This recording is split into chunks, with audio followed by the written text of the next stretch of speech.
നിങ്ങൾക്ക് ബിരിയാണി കഴിക്കാൻ ഭയങ്കര മോഹം, പക്ഷേ വീട്ടിൽ ബിരിയാണി അരിയില്ല, അല്ലെങ്കിൽ പോട്ടെ ഒരു അരിയില്ല എന്ന് വിചാരിക്കുക. അങ്ങനെ ഉണ്ടായിട്ടല്ല, പക്ഷെ അങ്ങനെയൊന്ന് വിചാരിക്കുക. എന്നാൽ പിന്നെ അതിന് പകരമായിട്ട് ഹോട്ടലിൽ നിന്നൊരു പാർസൽ എടുക്കാമെന്ന് വിചാരിച്ചാൽ അതിനും ഒരു താല്പര്യമില്ല. അങ്ങനെയുള്ള സാഹചര്യത്തിൽ വളരെ വ്യത്യസ്തമായ ഒരു ബിരിയാണിയുടെ റെസിപ്പി ആയിട്ടാണ് ഞാനിന്ന് വന്നിരിക്കുന്നത്. So welcome back to Kavitha sugar and spice. വളരെ ഡിഫറെൻ്റായ ഈ ബിരിയാണി എങ്ങനെയാണ് തയ്യാറാക്കേണ്ടത് നോക്കാം.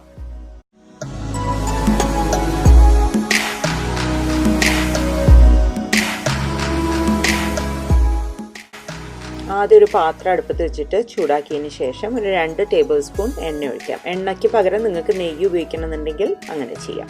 അതിലേക്ക് നീളത്തിൽ അരിഞ്ഞു വെച്ചിട്ടുള്ള ഒരു 2 ഉള്ളി, കുറച്ച് ഉപ്പിട്ടിട്ട് മൂടി വെച്ച് നമുക്കൊന്ന് വഴറ്റിയെടുക്കണം. ഉള്ളി വഴറ്റി വരുന്ന സമയം കൊണ്ട് നമുക്കൊരു മിക്സിയുടെ ജാറിലേക്ക് കുറച്ച് മല്ലിയില, കുറച്ച് പുതിന ഇല, ഇത് കുറച്ച് മതി കേട്ടോ, കുറച്ചെടുത്താൽ മതി. ഒരു പിടി, ചെറിയൊരു പിടി എന്നുള്ളൊരു കണക്കിലെടുത്താൽ മതി. പിന്നെ അതിലേക്ക് ഒരു 6 വെള്ളുള്ളി ഇടുന്നുണ്ട്. അപ്പം ഞാൻ ഉപയോഗിക്കുന്നത് നല്ല ഇതുപോലത്തെ തടിയൻ വെള്ളുള്ളിയാണ്. അപ്പം നിങ്ങളുടെ അടുത്ത് മെലിഞ്ഞ ചെറിയ വെള്ളുള്ളി ആണെങ്കിൽ അതിനനുസരിച്ച് അളവ് കുറച്ച് കൂട്ടണം. പിന്നെ ഒരു 6 പച്ചമുളകും ഒരു 2 ടേബിൾ സ്പൂണിന് കണക്കായിട്ടുള്ള ഇഞ്ചിയും. ഇത്രയും സാധനങ്ങൾ കുറച്ച് വെള്ളം ചേർത്ത് നമുക്ക് അരച്ചെടുക്കാം. അങ്ങനെ നമ്മുടെ അരപ്പ് ഇവിടെ റെഡി ആയിട്ടുണ്ട്. ഇതിനെ നമുക്ക് നമ്മുടെ വഴറ്റുന്ന ആ ഉള്ളിയിലേക്ക് ആഡ് ചെയ്യാം. എന്നിട്ട് ചെറിയ ഫ്ലെയിമിൽ വെച്ചിട്ട് അതിൻ്റെ പച്ചമണം മാറുന്നവരെ ഒന്ന് കുക്ക് ചെയ്തെടുക്കണം. ഇപ്പോൾ ഒരു 2-3 മിനിറ്റ് കഴിഞ്ഞു. നമ്മുടെ ഈ അരപ്പിൻ്റെ പച്ചമണമൊക്കെ മാറിയിട്ടുണ്ട്. അപ്പോൾ അതൊന്ന് ആദ്യം ഇളക്കി കൊടുക്കുക. അതിന് ശേഷം 2 ടീസ്പൂൺ മല്ലിപ്പൊടി ആദ്യം ചേർത്ത് അത് നന്നായിട്ടൊന്ന് വഴറ്റി കൊടുക്കുക. അതിൻ്റെ ഒരു പച്ചമണം മാറണം. അതിനുശേഷം നമുക്ക് ഇതിലേക്ക് ഒരു 1/2 ടീസ്പൂൺ മുളക് പൊടിയും 1 ടീസ്പൂൺ ബിരിയാണി മസാലപ്പൊടി അല്ലെങ്കിൽ ചിക്കൻ മസാലപ്പൊടി, ഏതാ കയ്യിലുള്ളതെന്ന് വെച്ചാൽ അതും കൂടി ചേർത്ത് കൊടുത്ത് നന്നായിട്ട് അതിനെ ഒന്ന് വഴറ്റിയെടുക്കുക. ഇതിലേക്ക് നമുക്ക് ഒരു മീഡിയം തക്കാളിയുടെ മീഡിയം സൈസ് തക്കാളിയുടെ 1/2 കഷ്ണം അതൊന്ന് ചേർത്ത് മിക്സ് ചെയ്യുക. അതിനുശേഷം ഒരു 1/4 കപ്പ് തൈര് അതും കൂടി ചേർത്ത് നന്നായിട്ടൊന്ന് വഴറ്റുക.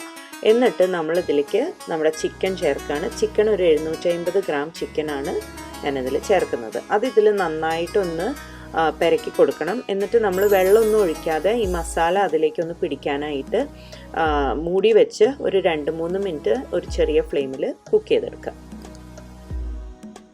2 മിനിറ്റ് കഴിഞ്ഞിട്ടുണ്ട്. നോക്കിക്കഴിഞ്ഞാൽ നമ്മുടെ ചിക്കനൊക്കെ ഒരു വെള്ളം നിറയായിട്ടുണ്ട്. അപ്പോൾ അത് വെന്ത് തുടങ്ങി ആ മസാലയൊക്കെ ഒന്ന് പിടിച്ചു. ഇനി ഇത് നന്നായിട്ട് വേവാനായിട്ട് ആ ഗ്രേവിയും ഒക്കെ നമുക്ക് ആവശ്യമുണ്ട്. അപ്പോൾ അതിനായിട്ട് 1 കപ്പ് വെള്ളം ഒഴിക്കണം. ജിഞ്ചർ ഗാർലിക് പേസ്റ്റ് അരച്ച ആ മിക്സിയുടെ ജാറിൽ തന്നെ ഞാൻ തളിച്ച വെള്ളമാണ് യൂസ് ചെയ്യുന്നത്. അത് 1 കപ്പ് വെള്ളം അതൊഴിച്ച് നന്നായിട്ടൊന്ന് മിക്സ് ചെയ്യുക. എന്നിട്ട് ഇതിനി അതിലിരുന്നൊന്ന് കുക്കാവണം. അതോടൊപ്പം തന്നെ ആ ഗ്രേവി ഒന്ന് കുറുകിയിട്ട് വേണം. നമുക്ക് ബിരിയാണിയിലേക്ക് ഒരുപാട് വെള്ളം ആവശ്യമില്ല, കുറുകിയ ഒരു ഗ്രേവിയാണ് വേണ്ടത്. അപ്പോൾ അടച്ചു വെച്ചിട്ട് കുക്ക് ചെയ്യാം. നമുക്ക് നമ്മുടെ ചിക്കൻ അവിടെ വെന്തുകൊണ്ടിരിക്കുകയാണ്. അപ്പോൾ ആ സമയത്ത് വേറൊരു പാൻ എടുത്തിട്ട് അതിലേക്ക് 1 ടേബിൾ സ്പൂൺ എണ്ണയോ നെയ്യോ ഏതാ നിങ്ങളുടെ ഇഷ്ടം വെച്ചാൽ അതെടുക്കുക. ചൂടായതിന് ശേഷം 1 ടീസ്പൂൺ റേസിൻസ് അതിൽ ഫ്രൈ ചെയ്തെടുക്കണം.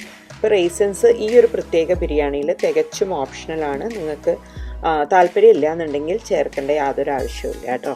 അപ്പോൾ അത് വറുത്ത് മാറ്റിയതിന് ശേഷം ഇതേ എണ്ണയിലേക്ക് നമുക്ക് 1 കഷ്ണം പട്ട, 4 ഏലക്കായ, 8 ഗ്രാമ്പു, പിന്നെ 1 കഷ്ണം ജാതിയുടെ തോല്, ഇത്രയും സാധനങ്ങളിട്ട് അതൊന്ന് വഴറ്റുക. അപ്പോൾ അതൊന്ന് പൊട്ടി തുടങ്ങും. മുഖമൊക്കെ മാറ്റി വെച്ചോളൂ. അതിന് ശേഷം അതിലേക്ക് ഒരു 2 ടീസ്പൂണിനുള്ളൊരു കണക്കിൽ കാഷ്യൂ ഇത്രയും ചേർത്ത് അതിൽ വഴറ്റിയെടുക്കുക. അപ്പോൾ നമുക്കിതിൽ ഈ ഒരു ബിരിയാണിയിൽ കാഷ്യൂ സെപ്പറേറ്റ് ആയിട്ട് ഇടണം എന്നില്ല. അപ്പോൾ അതുകൊണ്ടാണ് ഇതിൻ്റെ ഒപ്പം തന്നെ ചേർത്ത് വഴറ്റുന്നത്. ഒന്ന് ബ്രൗൺ ആയി തുടങ്ങുമ്പോൾ നമുക്കിനി ഇതിലേക്ക് 1 ഉള്ളി നീളത്തിൽ അരിഞ്ഞ് ചേർക്കാം. അതിനെ ഞാനിപ്പോൾ ഈ ചെയ്യണ പോലെ നല്ലോണം കൈകൊണ്ട് ഉടച്ച് സെപ്പറേറ്റ് ചെയ്തിട്ട് വേണം അതിൽ ചേർക്കാനായിട്ട്.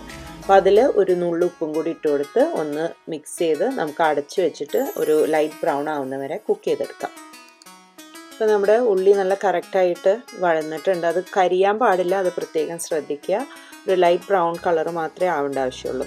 അതിനുശേഷം ഇതിലേക്ക് ഞാൻ 3 കപ്പ് വെള്ളം ചേർത്ത് അതിൽ 1 നുള്ളു ഉപ്പും കൂടി ഇട്ടിട്ട് ഒന്ന് മിക്സ് ചെയ്ത് അടച്ചു വെച്ച് അത് തിളയ്ക്കാനായിട്ട് വെയിറ്റ് ചെയ്യാം.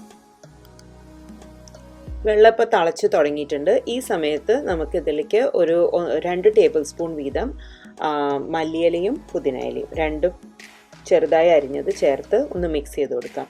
ഇനിയാണ് നമ്മൾ അരിക്ക് പകരമുള്ള ഇൻഗ്രീഡിയൻറ്റ് എന്താണെന്ന് നോക്കാൻ പോണത്. അപ്പം അതിന് നമ്മളിവിടെ റോസ്റ്റ് ചെയ്ത് വെച്ച റവയാണ് ചേർക്കാൻ പോകുന്നത്. അപ്പോൾ റവ ചേർത്തുകൊണ്ട് അതൊരു ഉപ്പുമാവായി മാറുന്നൊന്നും തെറ്റിദ്ധരിക്കരുത്. ഞാനിവിടെ 2 കപ്പാണ് റവ എടുത്തിരിക്കുന്നത്. അത് ഈ വെള്ളത്തിൽ കുറച്ചായിട്ട് മിക്സ് ചെയ്ത് കൊടുക്കുക. 2 കപ്പ് റവയ്ക്ക് 3 കപ്പ് വെള്ളമാണ് എടുത്തത്. അപ്പോൾ അത് മുഴുവനായിട്ട് കുക്കാവില്ല, ഒരു 80% കുക്കാവുള്ളൂ. ബാക്കി നമ്മൾ ബിരിയാണീൻ്റെ ദമ്മിടുമ്പം കറക്റ്റായിട്ട് വെന്ത് വന്നോളും. അപ്പോൾ ഇത് തീ നല്ലോണം ചെറുതാക്കിയിട്ട് വേണം നമ്മൾ മിക്സ് ചെയ്തെടുക്കാൻ. മുഴുവൻ അതിലിട്ടതിന് ശേഷം വെള്ളം അത് അപ്പം തന്നെ അബ്സോർബ് ചെയ്യും. അപ്പോൾ നമ്മൾ തീ ഓഫ് ചെയ്യുക. എന്നിട്ട് അതിനെ ഒരു 2 മിനിറ്റോളം അടച്ചു വയ്ക്കുക. 2 മിനിറ്റ് കഴിയുമ്പോൾ നമ്മുടെ റവ ഇങ്ങനെയാണ് ഉണ്ടാവുക. നല്ലോണം ഉതിർന്നിട്ടുണ്ടാവും. പക്ഷെ ഞാൻ നേരത്തെ പറഞ്ഞ പോലെ ഒരു 80% കുക്കായിട്ടുണ്ടാവുള്ളൂ.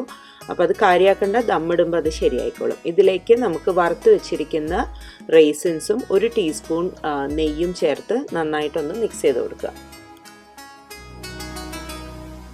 ഇനിയിപ്പോൾ നമ്മുടെ ചിക്കൻ്റെ സ്ഥിതി നോക്കാം. അത് നല്ല കറക്റ്റ് വേവായിട്ട് നിൽക്കുന്നുണ്ട്. കുറച്ച് ഗ്രേവിയൊക്കെ ഉണ്ട്. മുഴുവനായിട്ട് വറ്റിക്കരുത്, അപ്പോൾ നമ്മുടെ ബിരിയാണിക്ക് ഒരു ടേസ്റ്റ് ഉണ്ടാവില്ല. അതുപോലെ തന്നെ ഒരുപാട് വെള്ളമാവാനും പാടില്ല. ഏകദേശം ഈ ഒരു കണക്ക് മതി.